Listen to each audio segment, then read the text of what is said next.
President Salva Kiir has criticized the reports of annual examination cheating across the country, saying the practice is unethical. On Saturday, the head of state met with state governors and administrative officials to discuss the status of education across the country and how to improve the sector.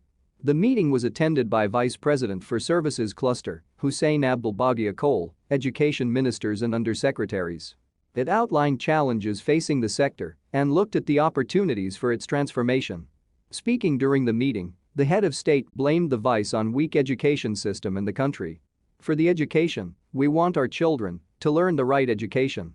In the past, education in South Sudan was good. There was no cheating and leaking of exams, Kiir said during the meeting of officials and administrators. Kiir appealed to the state's government officials to collectively reform the sector. The weakest thing for the government in our country is education, and if we don't improve education, no one else will come to improve it. So let us work together to standard the education, he added. Last year, a former undersecretary in the National Ministry of Education criticized the sector over alleged malpractices in the annual primary and secondary examination conducts. Michael Lopuk expressed fears about the future of the education sector after most of the 2020 high school leaving examination candidates questionably passed.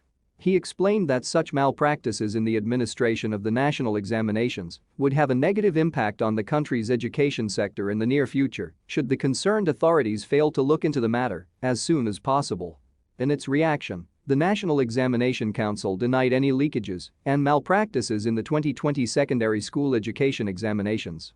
But South Sudanese citizens around the world expressed their support for the ex-official's comments, saying he had told the truth and the government should investigate the allegations. Lopuk, a veteran education official who had worked in the sector for years, later apologized to the government institution for his comment on the exam results.